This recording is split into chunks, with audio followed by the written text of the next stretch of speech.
Un poids qui peut atteindre les 5 kilos. Une envergure de plus de 2,50 m et 2 pattes puissantes équipées de serres redoutables. Le grand aigle de mer a tout d'un prédateur hors pair.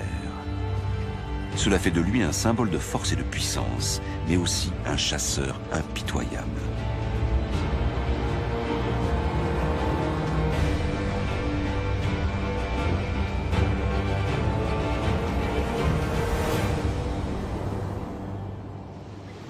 Son territoire s'étire jusqu'à l'extrême nord de notre continent, dans des contrées froides et inhospitalières.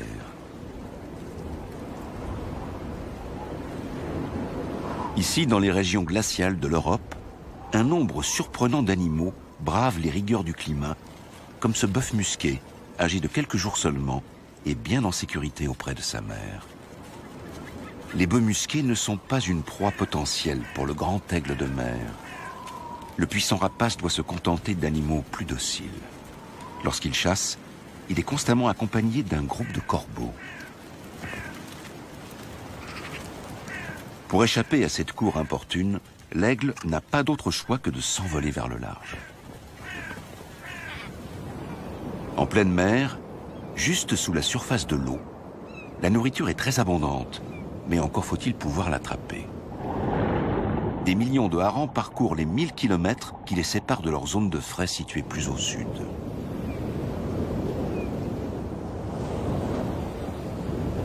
Chacun de ces poissons représente à lui seul la ration quotidienne d'un aigle affamé.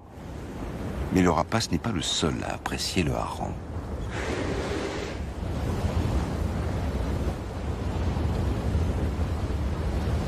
Des orques suivent aussi le banc de poissons. Il arrive que plusieurs groupes se mettent à suivre le même banc. Le buffet à profusion ne régale pas uniquement les orques. Les baleines à bosse accompagnent également le cortège de harengs et en profitent pour se rassasier. En une seule plongée, les géantes peuvent engloutir une centaine de poissons. En journée, les harengs si convoités évoluent à 100 mètres de profondeur. Au crépuscule, ils viennent se placer sous la surface de l'eau et remontent inlassablement le courant chaud du Gulf Stream. Le grand aigle de mer suit le courant à la recherche des poissons migrateurs. Il ne lui reste que peu de temps. Au nord du cercle polaire, les journées d'hiver sont bien courtes. De leur côté, les baleines n'ont pas besoin de lumière pour s'orienter.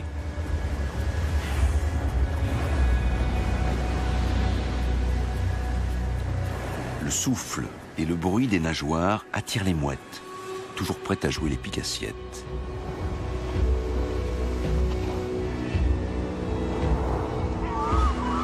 On observe jusque dans la nuit les mouettes et les aigles tournoyer au-dessus des orques et des baleines avant de fondre sur leur proie.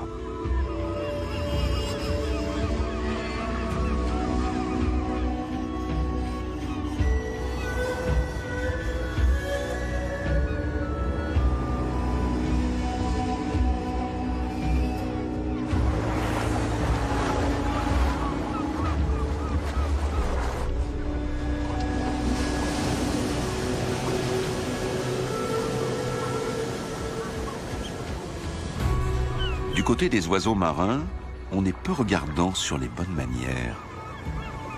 Lorsque les gros mammifères marins chassent le hareng ou d'autres poissons, ils abandonnent de nombreux restes dans leurs sillons. Ce sont sur ces restes que lorgnent les oiseaux.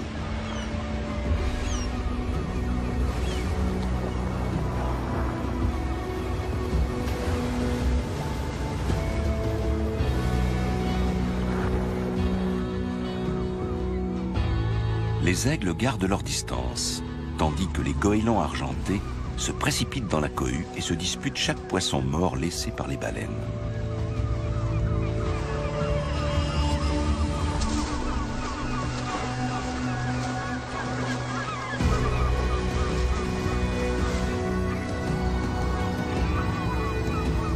Le rapace garde un œil sur la situation et attend le moment opportun.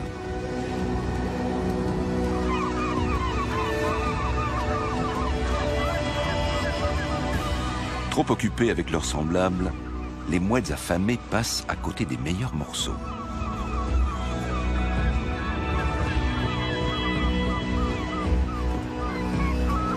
Les baleines émergent régulièrement, amenant à chaque fois de nouveaux restes à la surface.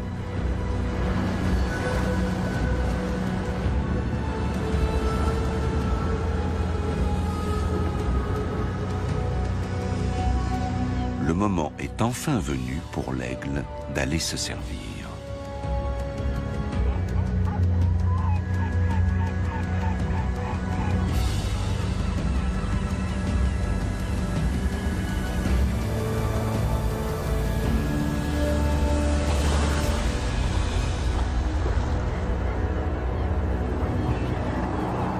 L'attente et les rondes sans fin ont payé.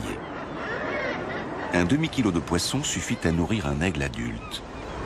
Le rapace majestueux serait-il un chasseur à la petite semaine, plutôt qu'un prédateur dangereux? Ou alors cette tactique est-elle caractéristique du grand aigle de mer le long des côtes de la Scandinavie? Le littoral de l'Atlantique Nord, battu par les vagues, n'est pas l'unique territoire du grand aigle de mer. Des lacs calmes et paisibles peuvent également attirer le rapace, comme dans le Mecklembourg-Poméranie occidentale. Les flots sont immobiles et figés, à première vue du moins. Et pourtant, on n'est pas si loin de l'agitation de la mer de Norvège. Tout comme dans l'Atlantique Nord, des animaux dont l'aigle est friand se rassemblent ici en très grand nombre. Et comme d'habitude, lorsqu'une abondante source de nourriture apparaît, des prédateurs de toutes sortes viennent prendre part au festin.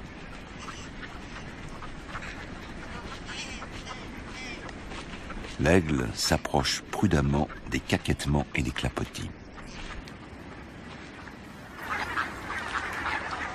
Canards, cygnes et foulques se rassemblent autour des dernières étendues d'eau encore épargnées par la glace.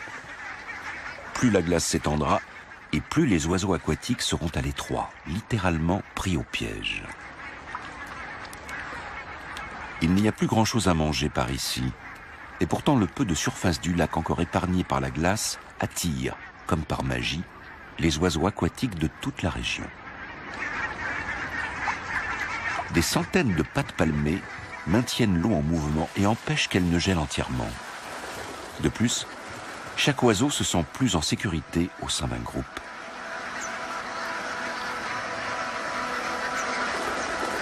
Tout comme le banc de harengs dans l'Atlantique Nord protège chaque individu en déconcertant ses prédateurs. Contrairement aux habitudes de ses congénères du Grand Nord, l'aigle doit chasser seul ici.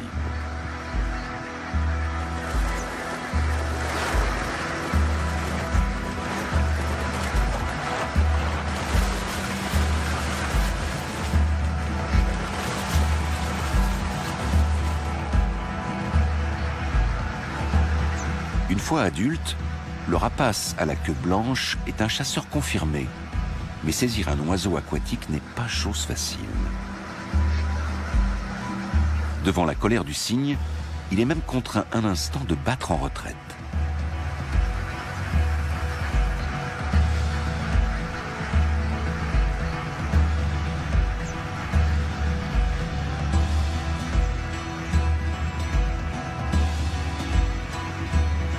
Le jeune aigle fait plus d'efforts. Il fond sur les oiseaux en fuite bien plus souvent que ses aînés.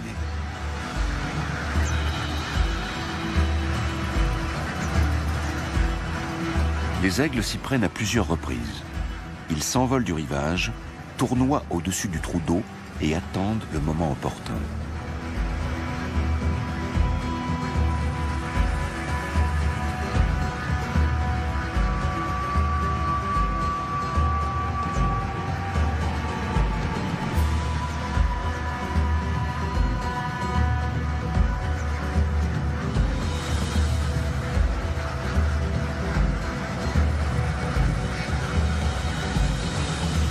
À chaque fois pourtant, dans le tohu-bohu général, ils perdent de vue la proie convoitée au dernier moment.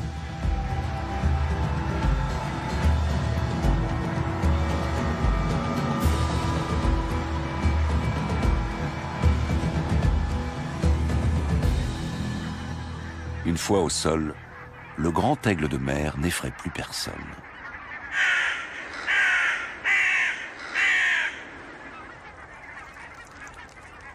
Le jeune rapace est arrivé à ses fins. Il a attrapé un plongeon qui avait quitté le Grand Nord pour venir passer l'hiver ici.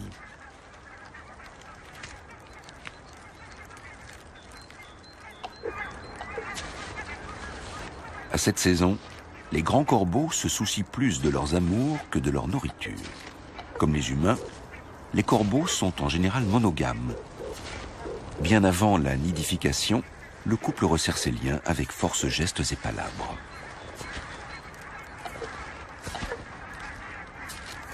Il va de soi que tôt ou tard, les corbeaux essaieront de grappiller quelques restes, mais rien ne presse. Pour le moment, la priorité est ailleurs.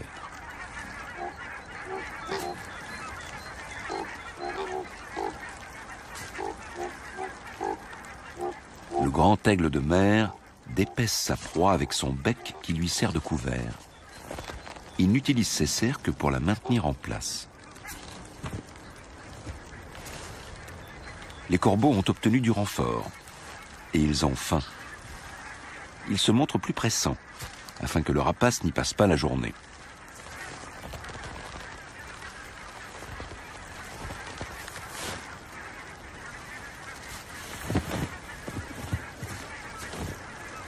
Au début, sans trop de succès. Pour survivre dans la nature, la plupart des animaux se contentent souvent d'une source de nourriture bien spécifique. Le chardonneret a ses propres exigences alimentaires. Contrairement à la majorité des autres passereaux, il ne migre pas vers le sud à l'automne.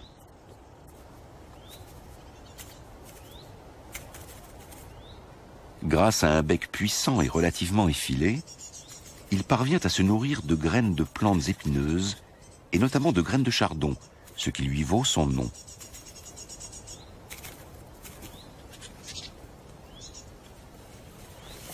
Un joli passereau qui en plus mange des graines de mauvaises herbes, voilà qui plaît à l'homme. Les animaux comme le chardonneret ont toujours été très appréciés. D'autres, en revanche, doivent lutter contre une image et des a priori négatifs. Dès la fonte des neiges, apparaissent les anémones hépatiques, premières messagères du printemps.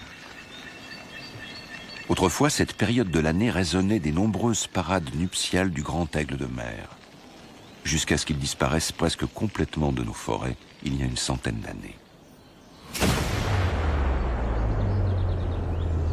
Dans toute l'Europe, on a impitoyablement chassé le grand aigle de mer, souvent en échange de primes à l'abattage. Des milliers d'aigles ont été abattus en Allemagne, principalement au XIXe siècle. Même dans le Mecklembourg-Poméranie occidentale, riche en forêts et en lacs, la population s'est alors réduite à quelques spécimens. Dans les années 1980, il ne restait plus en Allemagne de l'Ouest que quelques couples. Le grand aigle de mer avait quasiment disparu. Mais tel le phénix, l'oiseau mythique qui renaît de ses cendres, le grand aigle de mer a fait un incroyable retour.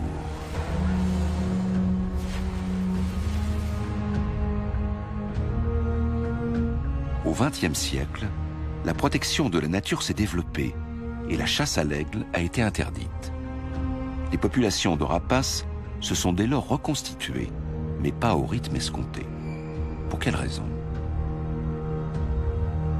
Aujourd'hui encore, la chasse fait de nombreuses victimes parmi les aigles, ne serait-ce qu'indirectement. En effet, le plomb contenu dans les munitions est un poison mortel pour les rapaces. Il existe bien, et depuis longtemps déjà, des munitions sans plomb, mais celles qui en contiennent sont toujours vendues et utilisées.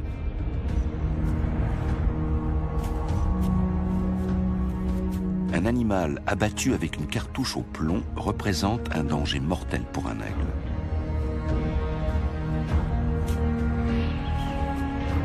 Au moment de l'impact, le projectile explose, libérant d'innombrables particules de plomb microscopiques. Les plus infimes, qui sont sans grandes conséquences pour l'homme, suffisent à causer chez l'aigle des dégâts neurologiques et à entraîner la cécité, signant ainsi son arrêt de mort. Les carcasses d'animaux et leurs entrailles, souvent abandonnées sur place après la chasse, sont des mets très prisés du grand aigle de mer. Les corbeaux aussi sont des charognards. Ils ne semblent pourtant pas affectés par la présence du plomb.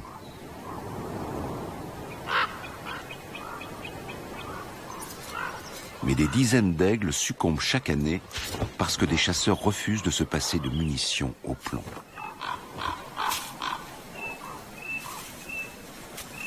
Le cerf est désormais tout au corbeau. Bien qu'il y en ait largement assez pour chacun, les querelles sont inévitables.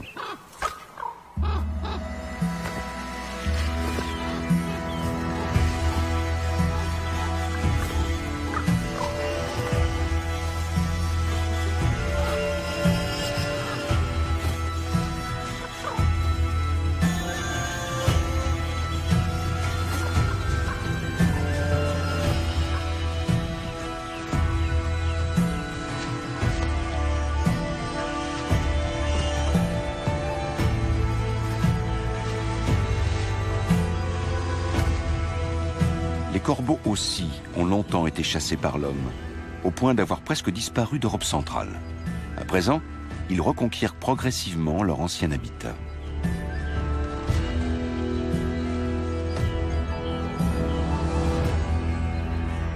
Aujourd'hui, on attribue plus de 700 territoires au grand aigle de mer en Allemagne. D'après les calculs des biologistes, il en faudrait 2 fois autant. Si on utilisait moins de munitions au plomb, on pourrait dans quelques dizaines d'années à peine réentendre le cri du grand aigle de mer dans ces forêts.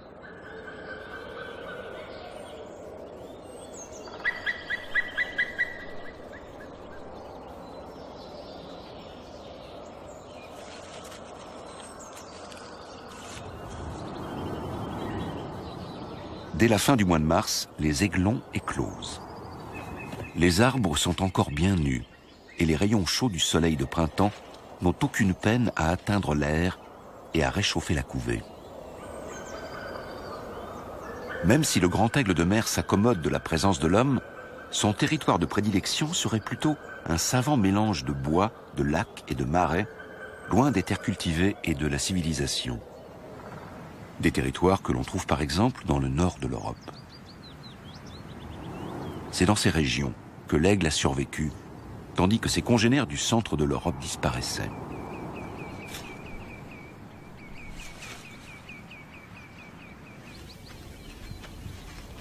Non seulement la Scandinavie présente l'avantage d'être faiblement peuplée, mais elle abrite également plus de 4000 ours bruns et autres prédateurs. Contre toute attente, la présence de ces animaux sauvages joue un rôle clé dans la vie des aigles. On retrouve toujours des oiseaux de proie dans le sillon des grands prédateurs. Ils attendent patiemment à proximité des ours et les suivent dans leurs déplacements. Quant aux ours, seuls les individus les plus prudents et craintifs ont survécu aux années de traque menées par l'homme. L'ours est un animal peureux. Une odeur alléchante le pousse à interrompre sa course. Un deuxième ours plus sombre apparaît. Il est lui aussi attiré par cet arôme qui leur fait tourner la tête.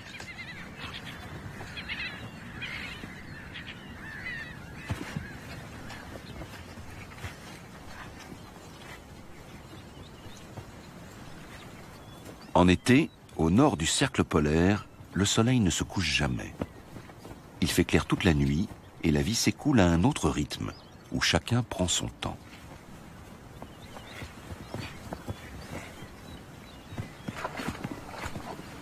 Une charogne gît dans les marais.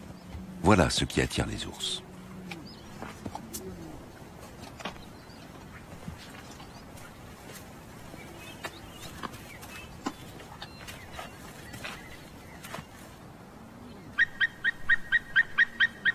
Les aigles n'osent pas se mesurer à eux. Ils n'ont donc pas d'autre choix que d'attendre leur tour.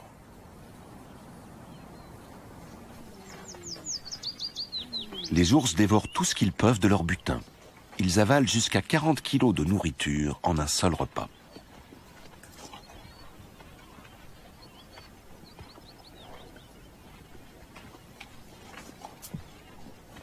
Sur le territoire d'un ours, il y a toujours suffisamment à manger.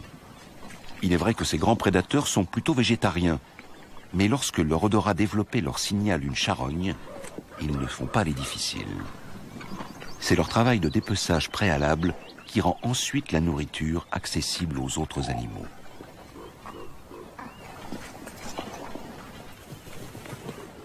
Les ours, les aigles, les corbeaux et les mouettes, chacun attend son tour. Dans la nature, une charogne représente une source inestimable de protéines.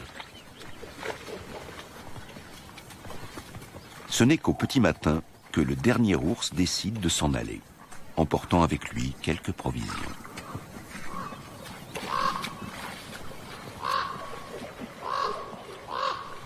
Tout danger semble écarté au sol. L'aigle vérifie que la voie est libre.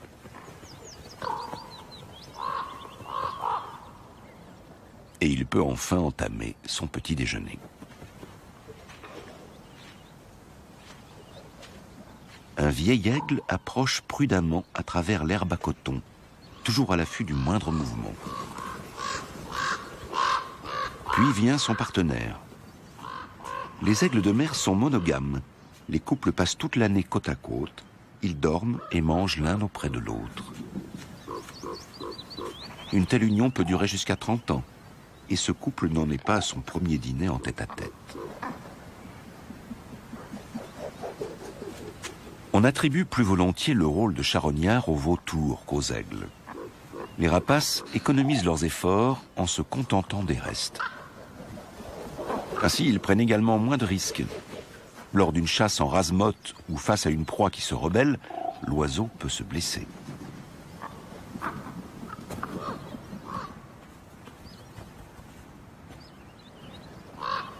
Il suffit aux aigles de rester vigilants et de disparaître rapidement lorsque le propriétaire légal de la carcasse revient de manière impromptue. Le grand aigle de mer va toujours soigneusement doser son effort au moment de se nourrir, au risque de paraître flegmatique, voire paresseux. Mais les rapaces maîtrisent aussi les airs, et ils y sont de téméraires chasseurs, fondant sur leur proie à toute vitesse. Ce genre de scène assez rare dans les forêts et les marais scandinaves est plus fréquent dans des régions aux paysages totalement différents.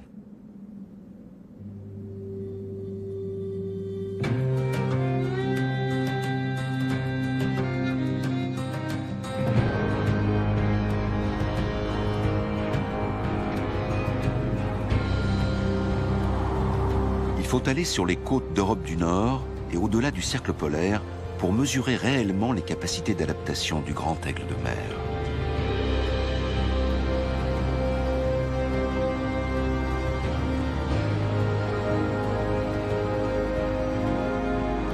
Des îles inhospitalières surgissent au milieu des flots. Il y en a des milliers. Certaines ne sont rien qu'un rocher minuscule. D'autres trônent au milieu de l'Atlantique comme de véritables montagnes. Bien protégés des prédateurs terrestres qui n'ont aucun accès à ces falaises, les oiseaux marins comme les fous de bassin se rassemblent ici en très grand nombre pour se reproduire. Les fous de bassin sont parfaitement adaptés à la vie au bord de mer. Ils savent se jouer du vent et ne craignent aucun ennemi quand ils sont dans leur élément.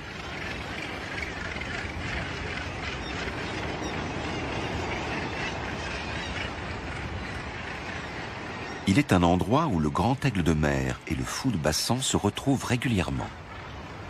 Il s'agit des immenses colonies où les fous viennent se reproduire année après année. On attribue 45 colonies de nidification aux fous de bassin pour un total de 360 000 nids.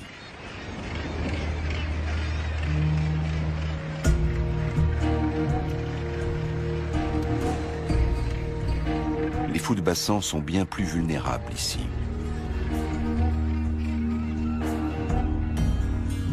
Les aigles sont parvenus à s'implanter sans effort sur chacune de ces îles. Ils se sont même établis en Islande et au Groenland.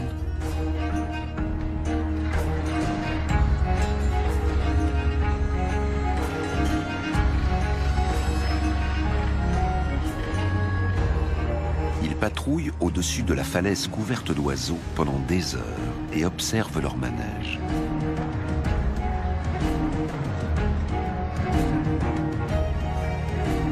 Le chasseur a enfin repéré la proie idéale.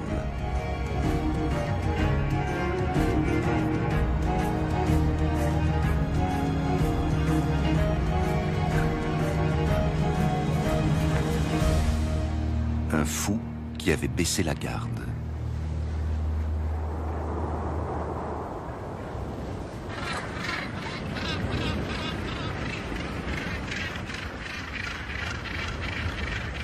Lorsque la période de nidification prend fin, le calme règne à nouveau sur ces plages idylliques mais froides. Pour les aigles, les proies se font rares. De la nourriture à foison pendant quelques semaines, c'est très bien. Mais un territoire doit permettre à un aigle de se protéger du danger tout au long de l'année, de couver dans de bonnes conditions et surtout de trouver suffisamment de nourriture. On ne sait pas trop où les aigles nidifiaient avant qu'on les chasse massivement. Il est fort probable que nos immenses forêts de feuillus d'antan, avec leur riche faune, en faisaient partie.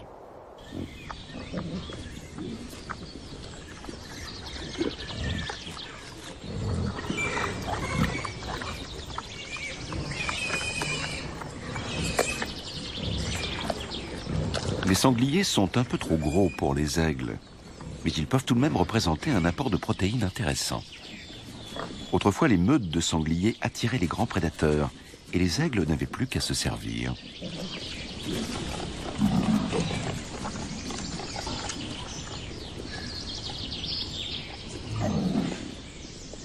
Lorsqu'un aigle fait son nid dans la forêt, il choisit toujours le plus gros arbre.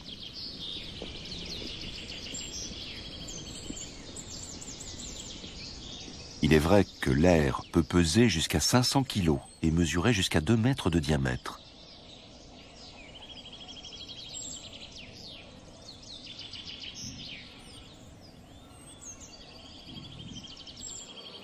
Un seul des 2 poussins a survécu, ce qui n'est pas rare chez les grands aigles de mer. Le plus faible des 2 n'a souvent aucune chance de s'en sortir.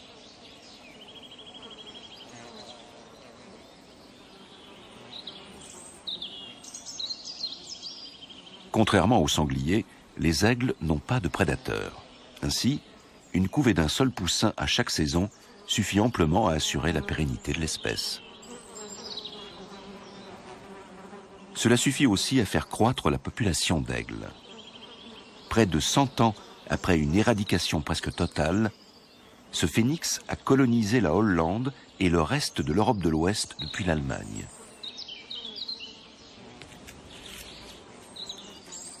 Le jeune aigle s'avère un rejeton plutôt envahissant.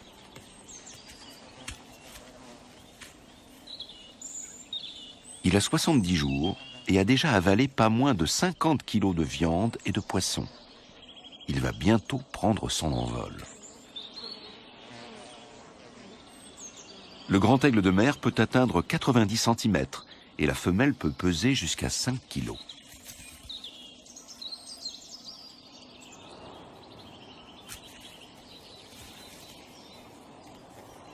Pourtant, elle s'élance dans les airs presque sans effort. Du fait de sa très grande envergure, le grand aigle de mer doit s'établir dans une forêt ancienne, aux arbres robustes.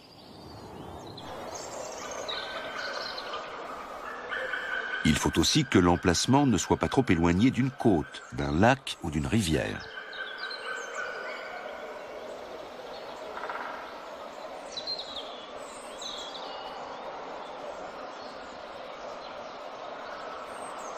Aujourd'hui, les grands aigles de mer ne sont plus officiellement considérés comme une espèce menacée. Mais il serait peut-être préférable de les considérer comme moins menacés ou en sursis.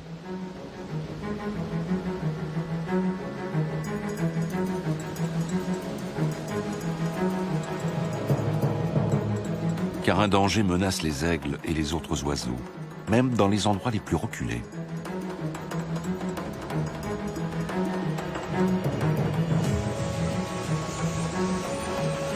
Les oiseaux migrateurs qui tous les ans par millions parcourent les côtes européennes au printemps et à l'automne sont confrontés à un nouveau péril.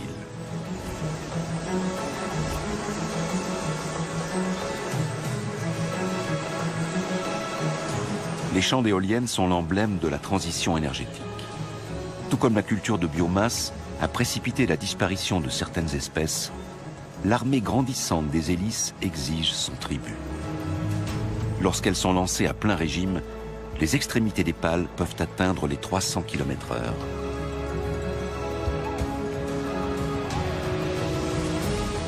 On ne connaît pas l'ampleur des dégâts à l'échelle européenne, mais en seulement une décennie, un parc éolien construit en Norvège a coûté la vie à 30 aigles. En Allemagne, 95 rapaces ont à ce jour été victimes des éoliennes.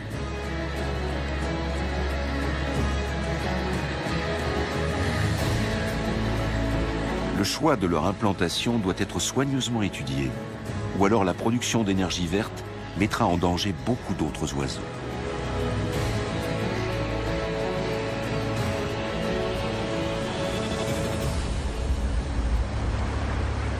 La totalité, ou presque, de la côte atlantique de la Scandinavie est à nouveau peuplée par le grand aigle de mer. Rien qu'en Norvège, on dénombre 2000 airs. Dans les eaux chaudes du Gulf Stream, qui s'écoulent inlassablement vers le nord, les aigles trouvent bien assez de poissons pour se nourrir. Les forêts sont assez rares dans le Grand Nord. Les territoires les plus septentrionaux se trouvent en dehors des zones boisées. Comment les rapaces parviennent-ils à nidifier?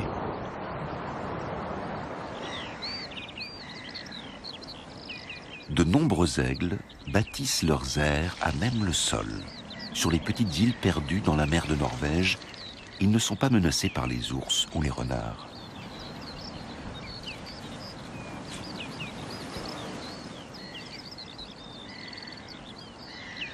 Le poussin a presque 80 jours quand il se prépare à quitter le nid. Lorsque celui-ci se trouve au sol, le danger de chute est assez réduit.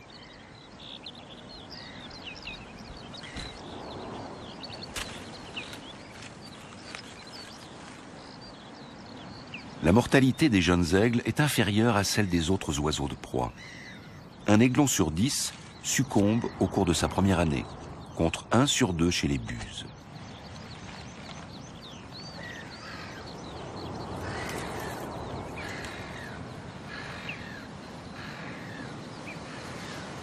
Il bénéficie donc de solides atouts pour prendre son envol.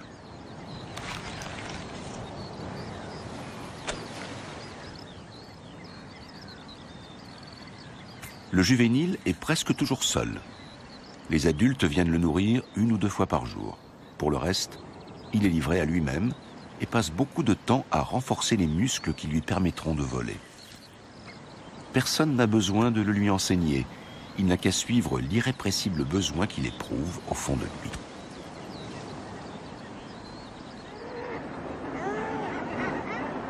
C'est sur ces côtes que l'on mesure l'incroyable capacité d'adaptation des oiseaux. Pour pouvoir profiter des immenses bancs de morues et de harengs et des énormes colonies d'oiseaux marins dans le Grand Nord, les aigles ont dû s'adapter. Le fait de bâtir leur aire au sol sur des îles où ils n'ont aucun prédateur en est une preuve. Pour les mères de ces juvéniles bientôt prêts à quitter le nid, les territoires de chasse ne se trouvent jamais bien loin. Même en l'absence de baleines, voire de bateaux de pêche, pour leur prêter main forte, elles trouvent toujours un poisson mort ou imprudent à se mettre sous la dent.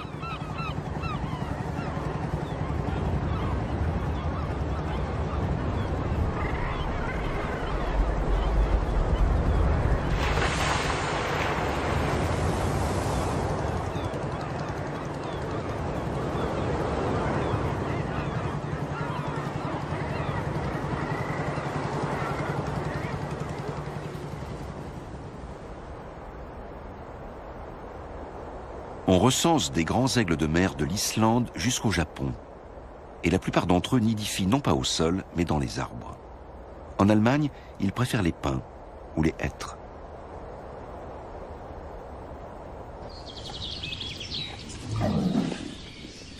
Les marcassins sont devenus de véritables petits sangliers et le poussin a tout d'un aigle adulte.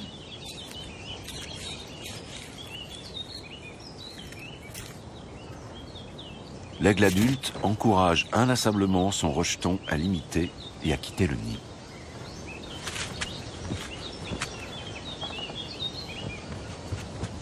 Mais avant cela, il faut s'entraîner sans relâche.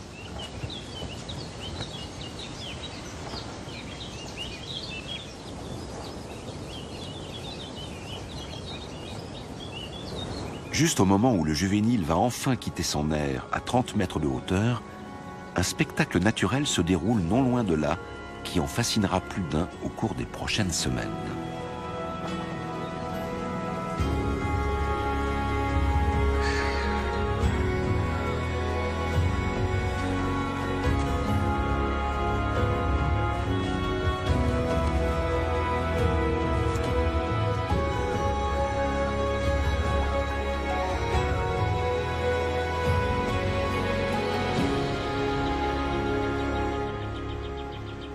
Sur une île proche de la forêt se trouve une colonie de cormorans.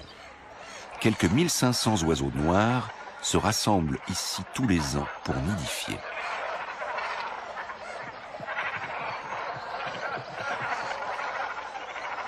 Pour les autres espèces, les retombées, au sens propre, sont énormes. Le sol de l'île est comme brûlé par les fortes déjections des cormorans et les animaux de passage n'ont aucun mal à y repérer des restes. Comme un aimant, l'île des cormorans attire des centaines d'oiseaux affamés. Les cormorans adultes n'impressionnent pas beaucoup les aigles de mer qui tous les matins viennent se poser sur les branchages recouverts d'une croûte blanchâtre. Les aigles sont parfois tentés de piller les nids isolés des cormorans, mais la plupart du temps, ils se posent et patientent. Tandis que les cormorans s'affairent à nourrir leurs petits, les aigles attendent que leur repas tombe du ciel.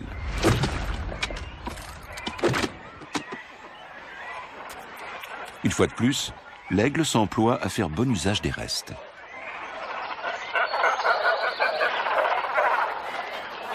Les espèces dépendent les unes des autres. Lorsque le poisson est abondant, les oiseaux marins nourrissent leurs poussins sans peine. Et grâce aux cormorans, des dizaines d'aigles ne sont plus dans le besoin.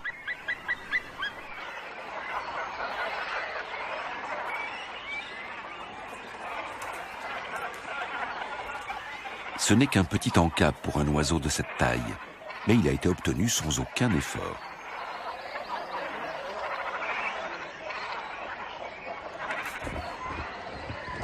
Jusqu'à une vingtaine de jeunes aigles attendent leur tour certains jours sur l'île des Cormorans. Et ils ne sont pas les seuls à être alléchés par l'odeur.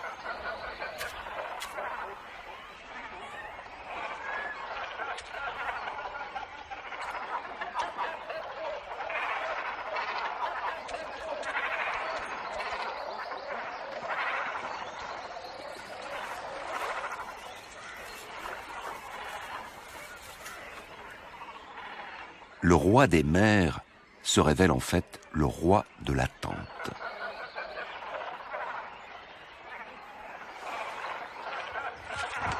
Avec un peu de chance, l'aigle tombe parfois sur un mets plus copieux, comme par exemple ce cormoran mort qui devrait suffire à le rassasier.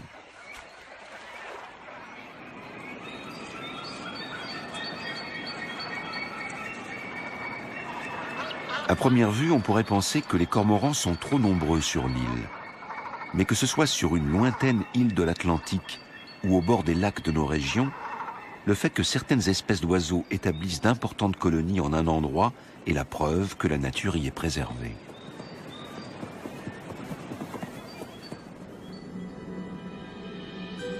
Jamais auparavant, on n'avait recensé autant de grands aigles de mer.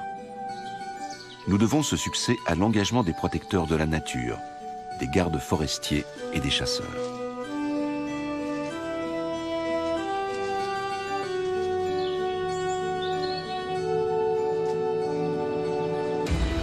Les temps où l'on considérait l'aigle comme un animal nuisible sont révolus.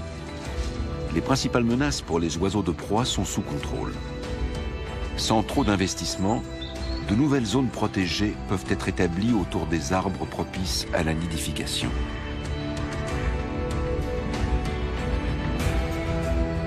Ce qui manque aux aigles de nos régions, c'est une véritable nature à l'état sauvage. Des zones protégées plus étendues où les grands animaux peuvent évoluer en toute liberté. Il n'y a que très peu d'endroits en Europe où l'on peut s'imaginer à quoi ressemblait le continent avant l'intervention de l'homme.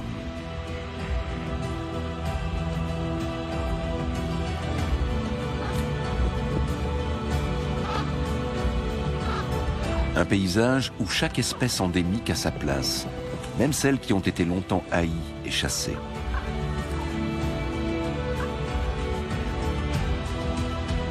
Un paysage où petits et grands animaux ont leur place, y compris les aigles.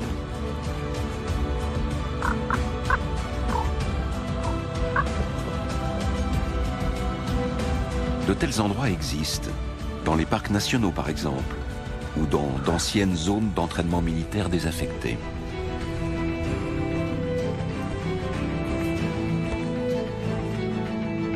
Les loups et les ours sont toujours plus nombreux dans les régions où ils ne connaissent pas de prédateurs.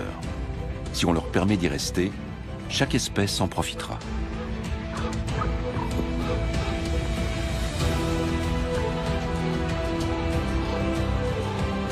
Sans eux, la recherche de nourriture est bien plus pénible pour les aigles de mer. Les rapaces suivent ces grands prédateurs pour s'épargner des efforts. C'est un comportement qu'ils ont développé au fil de leur évolution. Et si leur attente patiente auprès des autres prédateurs ne suffit pas, les aigles peuvent toujours avoir recours à leur propre talent de chasseur. Le retour du phénix représente un des grands succès de la protection animalière. Reste maintenant à intégrer plus de contrées sauvages dans le territoire du grand aigle de mer.